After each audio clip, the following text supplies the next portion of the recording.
골프장 연못에 빠져 가라앉은 공을 몰래 훔쳐가는 도둑들이 있습니다. 발냄새나는 운동화를 슬쩍한 도둑도 있었죠. 이 도둑이 탐낼 거라고는 상상하기 힘든 물건인데요. 황당한 절도범들의 검거 소식 다뤄봅니다. 김담비 기자. 네.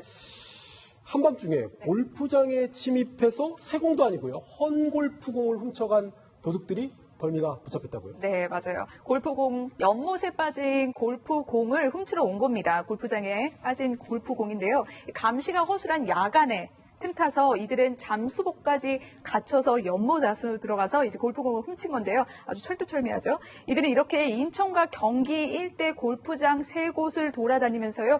훔친 공만 5만 개가 넘는다고 합니다. 모두 70포대가 되는데요. 한 포대에 최고 10만 원, 18만 원까지 받고 팔았다고 합니다.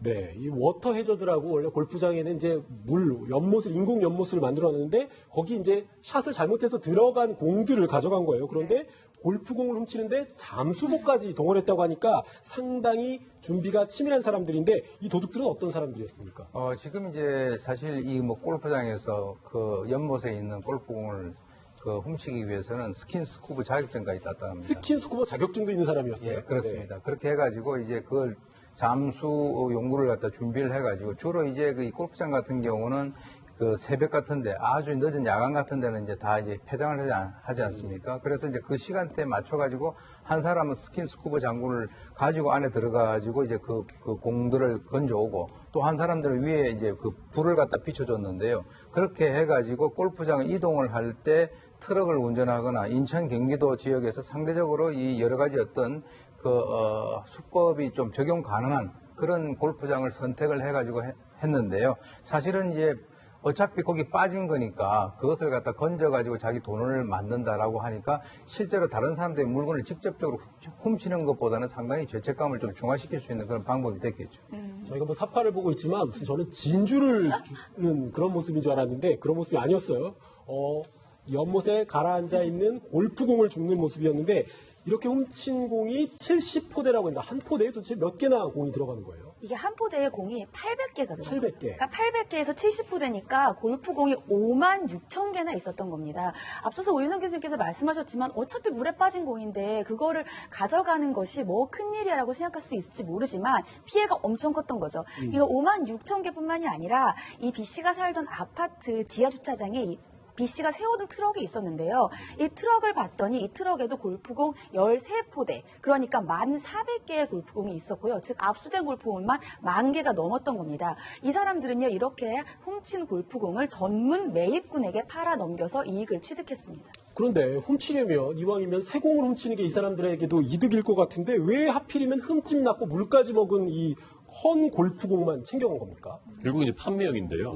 흠집이나 펜마크 같은 것들이 있지만 이런 것들이 이제 연습용이나 초보자용으로 팔린다고 합니다. 네. 전문 매입업자가 한 개당 한 100원에서 200원 주고 샀고요. 이 업자는 또 골프 연습장에다가 한 200원, 300원 그렇게 넘긴 겁니다. 골프 연습장에서 연습용으로 쓰이는 공이 이렇게 골프장 연못에서 몰래 이렇게 훔쳤던 공이었군요. 개당 가격은 뭐 100원, 200원 한다고 하지만 수천 개, 수만 개를 파면 그 돈이 만만치 않을 것 같은데 골프장에 이런 도둑이 종종 드나 보죠. 지금 이제 왜 그러냐면 아까 말씀하셨습니다만 그거는 정말 우리 통상 속된 말로 가져가는 사람이 임자다. 뭐 이런 생각을 가질 수가 있겠죠. 왜 그러냐면 처음에 이제 그 중간업자에게 팔 때는 한 100원, 200원인데 그것이 이제 다시 또 거쳐가면서 소매까지는 한 500원까지 가니까 골프공 하나에 500원 정도가 자기가 획득을 할 수 있다라고 하는 거죠. 그러니까 소위 얘기해서 이제 가랑비에 옷 젖는다듯이 이 작은 것이지만 엄청나게 많이 가져가가지고요.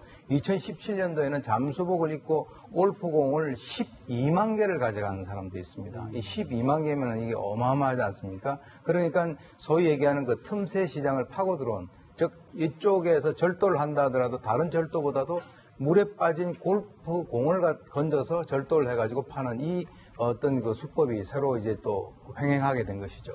캄캄한 밤에요. 트럭까지 동원하고요. 잠수복까지 동원을 했습니다. 이 정도 되면 단 한 번 하고 그칠 범행이 아니었을 가능성이 있는데 경찰은 여죄 가능성을 당연히 조사해보겠죠. 그렇죠. 일단 수법 자체가 한 번, 두 번 했던 게 아니기 때문에 검찰은 이번에 적발된 것 말고 다른 여죄도 보고 있고요. 여기 여죄를 보기 위해서 전문 매입군에 대해서 수사를 확대하겠다고 하는데 이 수사를 확대하겠다고 하는 게 전문 매입군도 이 작물 취득이 될 수가 있고 떠나서 전문 매입군들을 봤을 때에는 얼마나 거래를 했는지를 확인을 하면 여죄를 판단을 할 수 있기 때문에 수사를 확대할 것이라고 합니다.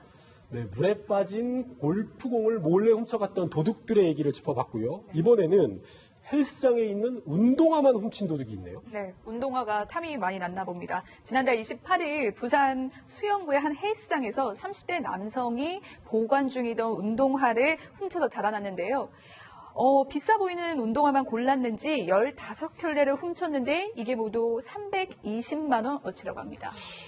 15켤레를 훔쳤는데 320만 원이 넘는다고 하는 거 보니까 비싼 운동화는 훔친 것 같아요. 하지만 이게 헬스장이라고 하더라도 운동하는 사람도 있을 거고요. 직원도 있을 것 같은데 어떻게 이렇게 남의 눈에 띄지 않고 운동화를 여러 켤레씩 들고 나올 수 있었던 건가요? 그러니까 각각의 헬스장마다 맞춤 절도 방법을 쓴 거예요. 예를 들면 일반적인 헬스장에 락커가 있다라고 하면 그냥 락커에서 그 운동화를 훔쳤습니다. 근데 저 사파를 보면 저 사파가 있었던 한 헬스장은 위에 CCTV가 있었고 네. 운동하던 사람들이 있었어요. 그러니까 본인의 얼굴을 드러나지 않기 위해서 고개를 숙인 채로 그 옆에 우산꽂이에 우산이 있었어요. 그래서 우산을 이렇게 해서 우산 고리로 신발이 있는 운동화를 걸어서 갖고 가는 수법을 썼던 겁니다. 낚시고리처럼 이렇게 낚시를 무슨 낚시하듯이 저렇게 쭉 끌어오는 거군요. 그렇게 하면 CCTV에는 본인의 모습이 포착되지 않았던 거네요.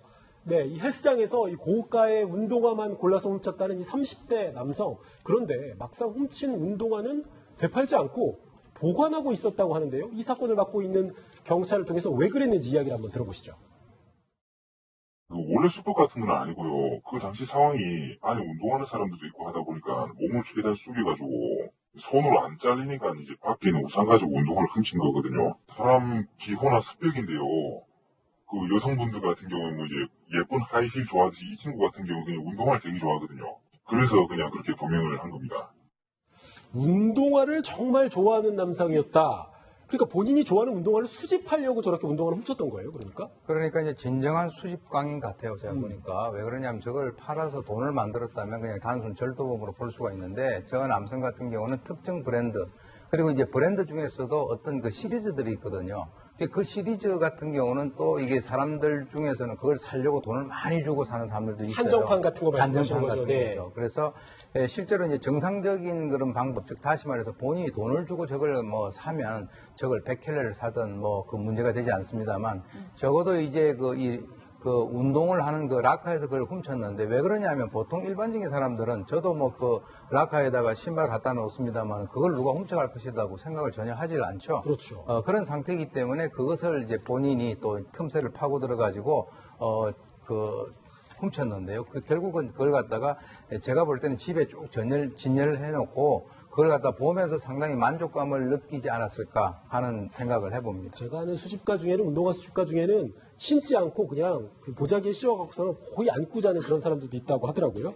그런데 이 남성 경찰이 붙잡아서 조사를 해보니까 과거에도 똑같은 범행으로 징역형까지 선고받고 교도소에서 출소한 지 얼마 안 됐다고 합니다. 출소한 지 얼마 안 돼서 똑같은 범행을 다시 저지른 건데요. 상습범이지 않습니까? 도 변호사님. 이러면 처벌이 당연히 무거워지지 않을까요? 예, 형사재판에서 양형에서 가장 중요한 요소 중에 하나가 동종전과입니다. 이 사람은 뭐 동종 절도 전과임에도 불구하고 그렇지만 운동화를 훔쳐 똑같은 범행을 또 했어요. 네. 이 경우는 상당히 가중처벌을 받게 될 겁니다.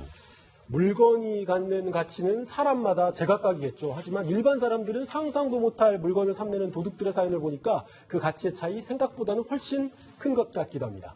다음은 화제가 된 이슈를 살펴보는 사건 돋보기 시간입니다. 첫 번째 돋보기 열어주시죠.